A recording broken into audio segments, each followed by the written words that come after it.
আপনার কাঁধে দায়িত্ব অর্পণ করলে, এই দেশের মানুষ আপনার কাঁধে ইনশাল্লাহ দায়িত্ব অর্পণ করলে আপনাকে যে কোনো মূল্যে সেই দায়িত্ব আপনাকে পালন করতে হবে। নিজের ব্যক্তি স্বার্থকে জলাঞ্জলি দিয়ে হলেও আপনাকে সেই দায়িত্ব পালন করতে হবে।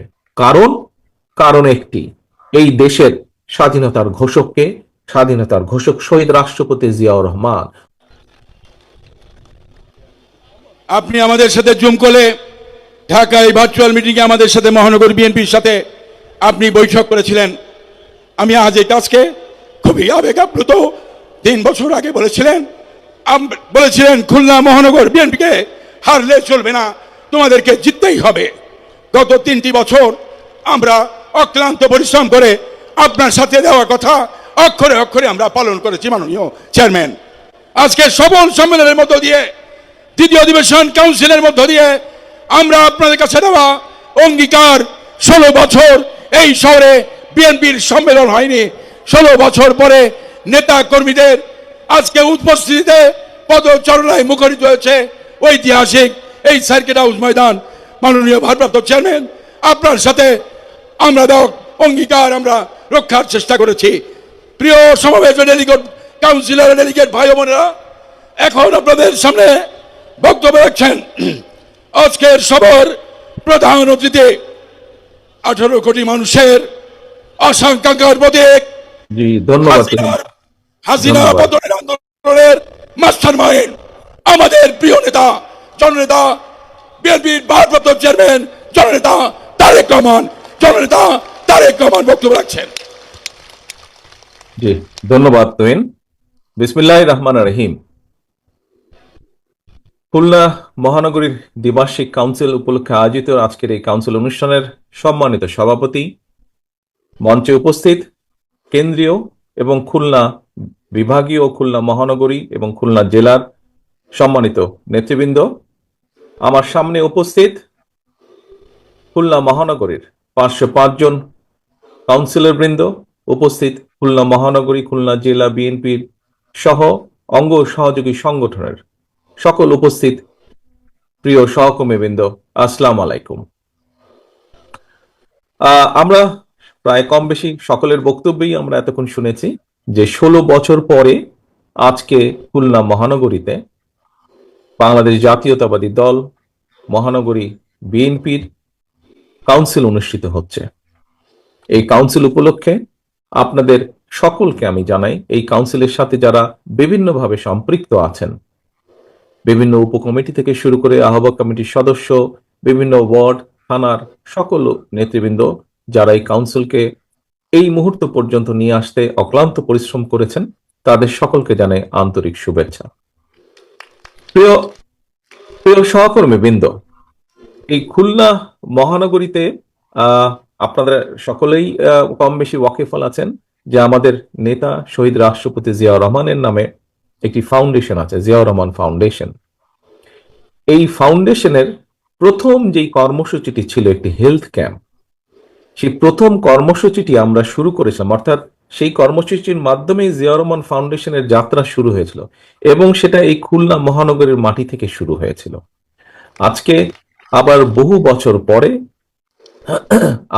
বহু বছর পরে আরেকটি গুরুত্বপূর্ণ অনুষ্ঠানে, দলের একটি অত্যন্ত গুরুত্বপূর্ণ অনুষ্ঠানে আপনাদের সামনে আমি উপস্থিত হতে পেরেছি।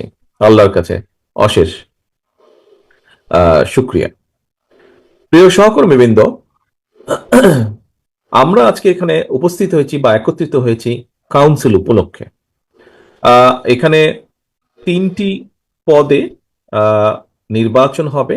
3টি পদে, একটি সভাপতি পদ, একটি সাধারণ সম্পাদক পদ এবং সহ সাংগঠনিক সম্পাদক পদ 3টি। সাংগঠনিক সম্পাদক পদ এখানে খুব সম্ভব 6 জন ব্যক্তি আছেন যারা ইলেকশন করবেন। আমাদের সাধারণ সম্পাদক পদে 3 জন আছেন, সভাপতি পদে 3 জন আছেন। এতগুলা মানুষের মাঝে নির্বাচন অনুষ্ঠিত হবে। কাউন্সিলর বৃন্দ সেখান থেকে সিদ্ধান্ত নেবেন যে অধিকাংশ কাউন্সিলর বৃন্দ আগামী সাংগঠনিক মেয়াদ পর্যন্ত কাদেরকে খুলনা মহানগরীতে দল পরিচালনার দায়িত্ব দেবে। অর্থাৎ আগামী দিন দলের লক্ষ্য, উদ্দেশ্য, নীতি, আদর্শ খুলনা মহানগরীর প্রান্তিক জনগোষ্ঠীর কাছে পৌঁছে দিবে, নিয়ে যাবে। আগামী সাংগঠনিক মেয়াদ পর্যন্ত খুলনা মহানগরীকে দলের যে ভিত্তি, এই ভিত্তিকে মজবুতভাবে, আরো মজবুতভাবে গড়ে তুলতে সক্ষম হবেন। কাউন্সিলর বৃন্দ সেই সিদ্ধান্ত নেবেন আজকে, সেই সিদ্ধান্ত দেবেন আজকে। কিসের মাধ্যমে দেবেন? তাদের ভোটের মাধ্যমে কাউন্সিলর বৃন্দ দিবেন। প্রিয় সহকর্মী বৃন্দ, কিছুক্ষণ আগে একজন বক্তা বলেছেন যে এটি আমার আইডিয়া বা আমার আহ, এটি আইডিয়া এটি। দেখুন, এখানে একটি কথা আমি পরিষ্কারভাবে উল্লেখ করতে চাই। এই যে ভোট প্রয়োগের মাধ্যমে, ভোট গ্রহণের মাধ্যমে, কাউন্সিলরদের মাধ্যমে দলকে পুনর্গঠন করা, সাংগঠনিক ভিত্তিকে গড়ে তোলা, এটি আমার কোনো আইডিয়া না।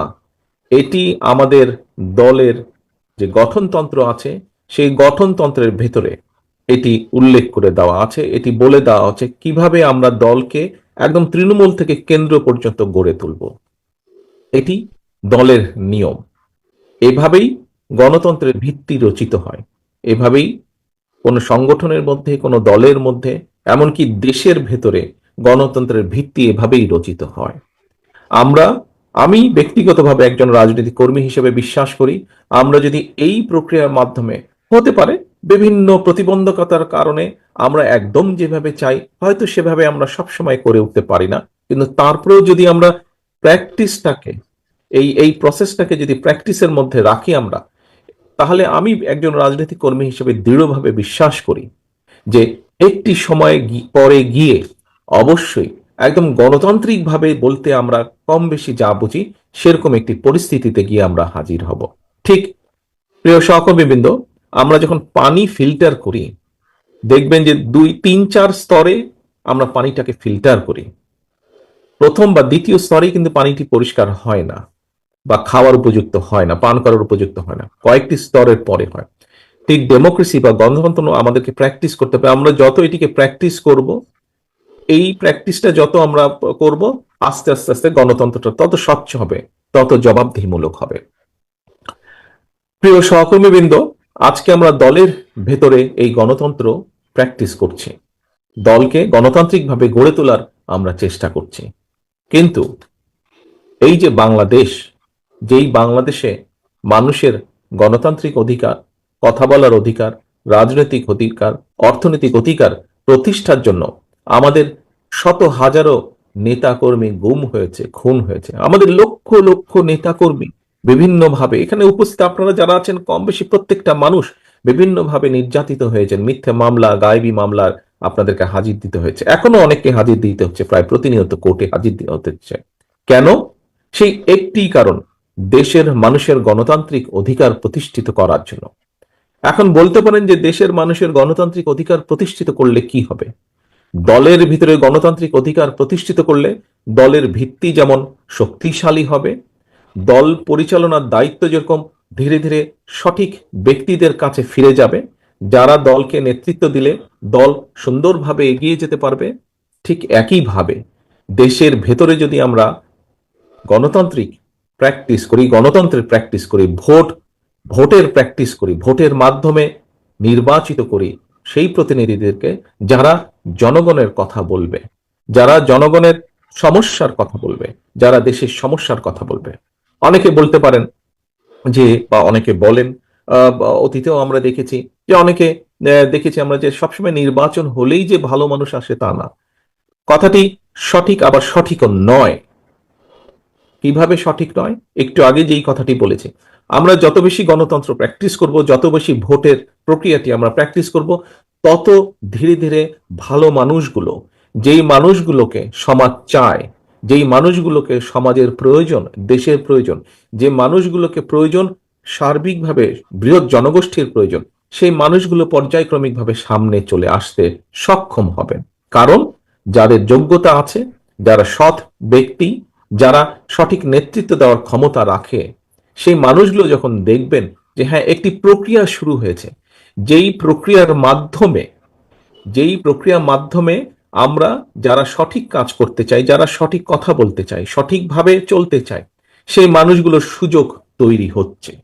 প্রিয় সহকর্মীবৃন্দ, আমি একজন রাজনীতি কর্মী হিসেবে দৃঢ়ভাবে বিশ্বাস করি যে পর্যায়ক্রমিকভাবে আমরা সেই মানুষগুলোকে খুঁজে বের করতে সক্ষম হব, যেই মানুষগুলোর প্রত্যাশা এই দেশের বৃহৎ জনগোষ্ঠী, এই দেশ যেই মানুষগুলোর প্রত্যাশা করছে, যে মানুষগুলোর দিকে তাকিয়ে আছে।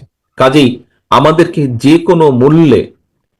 কোনো মূল্যে একটি রাজনৈতিক দল হিসেবে, বিশেষ করে গণতন্ত্রের সপক্ষের শক্তি হিসেবে বাংলাদেশ জাতীয়তাবাদী দল আপনাদের সকলকে, আপনারা যারা এখানে শহীদ জিয়ার কর্মী, এখানে যারা দেশনেত্রী খালেদা জিয়ার সৈনিক, আপনাদের সকলকে, আমাদের সকলকে চেষ্টা করতে হবে, অব্যাহতভাবে আমাদেরকে চেষ্টা করতে হবে যে কোনো মূল্যে বাংলাদেশে গণতন্ত্র যাতে ফিরে আসে, যে কোনো মূল্যে বাংলাদেশের মানুষের ভোটের অধিকার যাতে প্রতিষ্ঠিত হয়।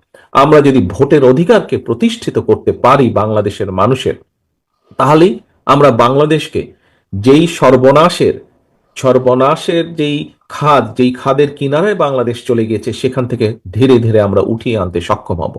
প্রিয় সহকর্মীবৃন্দ, আমরা একটু আগে, আমি এখানে আপনাদের সাথে যোগ দিয়েছি প্রায় ঘন্টাখানেক আগে, তার আগে থেকেও আপনাদের এই অনুষ্ঠান, আমাদের এই সম্মেলন অনুষ্ঠান শুরু হয়েছে। সেই অনুষ্ঠানে আমরা বিভিন্ন বক্তার বক্তব্য শুনেছি। অতীতে কি হয়েছে আমরা দেখেছি, কিভাবে বাংলাদেশের গণতন্ত্র ধ্বংস হয়েছে, কিভাবে মানুষের উপরে অত্যাচার নির্যাতন হয়েছে আমরা শুনেছি। এবং শুধু যে আমরা শুনেছি তা না, একটু আগেই আমি বলেছি, এখানে আপনারা যারা আজকে উপস্থিত আছেন কাউন্সিলর হিসাবেই উপস্থিত থাকুন, অথবা কাউন্সিলর না হলেও বিএনপি সহ বিএনপির বিভিন্ন অঙ্গ সহযোগী সংগঠনের বিভিন্ন পর্যায়ের নেতাকর্মী যারা আপনারা উপস্থিত আছেন, এমনকি এখানে সাধারণ মানুষ অনেকে উপস্থিত আছেন, প্রত্যেকেই আমরা দেখেছি কিছুদিন আগেও কিভাবে অত্যাচার নির্যাতন হয়েছে। প্রিয় সহকর্মীবৃন্দ, আমাদের বহু সহকর্মীকে আমরা হারিয়েছি। আমাদের বাইরেও, বিশেষ করে গত জুলাই আগস্ট মাসে আমরা দেখেছি কিভাবে নিরীহ সাধারণ মানুষের উপর অত্যাচার নির্যাতন হয়েছে, কিভাবে 1400 মানুষ শহীদ হয়েছেন আজকের এই মুক্ত পরিবেশকে উপহার দেওয়ার জন্য। কিন্তু সহকর্মীবৃন্দ, আমাদেরকে থেমে থাকলে চলবে না, আমাদেরকে সামনে এগোতে হবে। আজকে বিভিন্ন বিষয়, এটি রাজনীতির একটি অংশ, বিভিন্ন বিষয়ে আলোচনা হবে, তর্ক হবে, বিতর্ক হবে। তবে আমাদেরকে খেয়াল রাখতে হবে আমরা তর্ক বিতর্ক করতে গিয়ে দেশে এমন পরিস্থিতির উদ্ভব যাতে না হয়, যাতে করে সেই স্বৈরাচার হোক অথবা এমন কেউ হোক যারা বাংলাদেশের ভালো চায় না, এমন কেউ সুযোগ পেয়ে যাক। এ ব্যাপারে আমাদেরকে সতর্ক থাকতে হবে। এর একই সাথে আমাদেরকে সতর্ক থাকতে হবে আরো একটি বিষয়ে। প্রিয় সহকর্মীবৃন্দ, আমাদেরকে সতর্ক থাকতে হবে যে আমরা অযাচিত অযাচিত তর্ক বিতর্ক করে জনগণ এবং দেশের স্বার্থ রক্ষা থেকে যাতে দূরে সরে না যায়। আমাদের সামনে অনেক অনেক কাজ আছে। আমরা যখন রাজনীতিবিদ হোক, সমাজসেবী হোক, বিভিন্ন বুদ্ধিজীবী হোক, বা বিভিন্ন সুশীল সমাজের ব্যক্তিবর্গ নিয়ে হোক না কেন, আমরা যখন কোনো জায়গায় কথা বলার কোনো সুযোগ পাই, আমরা তখন বলি যে আমাদেরকে আমাদের এই শিক্ষা ব্যবস্থার দিকে নজর দিতে হবে, আমাদেরকে আমাদের স্বাস্থ্য ব্যবস্থার দিকে নজর দিতে হবে, আমাদেরকে আমাদের কৃষি ব্যবস্থার দিকে নজর দিতে হবে, আমাদেরকে নজর দিতে হবে এই যে দ্রব্য মূল্যের যে ঊর্ধ্বগতি, এই যে সাধারণ মানুষ প্রতিদিন যুদ্ধ করছে নিত্য প্রয়োজনীয় দ্রব্য মূল্যের যে ঊর্ধ্বগতি, বাজার সিন্ডিকেট বা যেটাই যেভাবে আমরা বলি, এটির দিকে আমাদের নজর দিতে হবে, এটির বিরুদ্ধে ব্যবস্থা গ্রহণ করতে হবে। প্রিয় সহকর্মীবৃন্দ, এই যে কয়েকটি কথা বললাম, আমাদেরকে এই কাজগুলো করতে হবে, এবং এই কাজগুলো যদি না করি আমরা এই দেশকে রক্ষা করা যাবে না। এই কাজগুলো করতে হলে দেশের মধ্যে আমাদেরকে স্থিতিশীলতা আনতে হবে। এই কাজগুলো যদি আমাদেরকে করতে হয়, আমাদেরকে ঠান্ডা মাথায় বসে আলোচনা করে করতে হবে। এই কাজগুলো যদি করতে হয়, আমাদেরকে সঠিক ব্যক্তিদেরকে নির্বাচিত করতে হবে যারা দেশের মানুষের জন্য, দেশের জন্য এই কাজগুলো করবে। প্রিয় সহকর্মীবৃন্দ, আপনাদেরকে একটি উদাহরণ আমি দিতে চাই। এইখানে আমি বাস করছি বর্তমানে, বাধ্য হয়ে গত 15-16 বছর ধরে আমি যুক্তরাজ্যে আছি, প্রবাস জীবনে আছি আমি। প্রিয় সহকর্মীবৃন্দ, আপনারা নিশ্চয়ই এরই মধ্যে দেখেছেন যে আমরা 31 দফা নামে 31টি দফা দিয়েছি বিভিন্ন বিষয়ে। যে একটু আগে বললাম, কৃষি, স্বাস্থ্য, প্রশাসন, শিক্ষা, অর্থনীতি, বিভিন্ন বিষয়ে আমরা 31 দফা দিয়েছি। আমি 31 দফার বিষয়ে বড় কথায় যাব না, বিস্তারিতভাবে আমি এখন যাব না। এই 31 দফার মধ্যে আমরা একটি দিয়েছি স্বাস্থ্য ব্যবস্থা, বাংলাদেশের মানুষের, জনগণের স্বাস্থ্য ব্যবস্থা। এবং সেখানে আমরা উল্লেখ করেছি যে যুক্তরাজ্যের যে NHS আছে, এই এনএইচএস এর আদলে আমরা চেষ্টা করব, আমাদের উদ্যোগ থাকবে, আমাদের পরিকল্পনা আছে যে বাংলাদেশের মানুষের জন্য স্বাস্থ্য ব্যবস্থা আমরা গড়ে তুলব। প্রিয় সহকর্মীবৃন্দ, কথাটি শুনতে খুব ভালো লাগে, কথাটি খুব আশার কথা যে যুক্তরাজ্যের মানুষ, আমরা জানি এই দেশের রাষ্ট্র, এই দেশের নাগরিক, এই দেশে বৈধভাবে যারা, এই যুক্তরাজ্যে বৈধভাবে যারা বসবাস করে, এই দেশের নিয়মকানুনের ভিতরে যারা বসবাস করে, সেরকম প্রত্যেকটি নাগরিক স্বাস্থ্য ব্যবস্থার সব রকম সব রকম সব রকম টেক কেয়ার এই দেশের রাষ্ট্র করে থাকে। অর্থাৎ একটা মানুষের যদি হার্টের অ্যাটাক করে, তাহলে তার বাইপাস অপারেশন হোক, তার স্টেন্টিং হোক, যে কোনো ব্যবস্থা হোক না কেন, রাষ্ট্র সেই ব্যয়ভার বহন করে।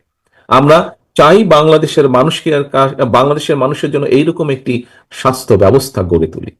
প্রিয় সহকর্মীবৃন্দ, এই যে এনএইচএস, এই যে স্বাস্থ্য ব্যবস্থা, এই কাজটি যুক্তরাজ্যে, এই দেশে শুরু হয়েছিল 1948 সালে। অর্থাৎ আজকে থেকে 77 বছর আগে তারা এই এনএইচএস করেছে, এবং 77 বছর সময় লেগেছে, কম বেশি 50 বছরেরও বেশি সময় লেগেছে আজকের এই অবস্থায় আসার জন্য। প্রিয় সহকর্মীবৃন্দ, আপনাদের সামনে যে কথাটি আমি বলতে চাইছি, শুধু স্বাস্থ্য ব্যবস্থা নয়, স্বাস্থ্য বলুন, কৃষি বলুন, শিক্ষা বলুন, ইন্ডাস্ট্রি বলুন, যাই বলি না কেন, আমাদেরকে এই স্বৈরাচার যে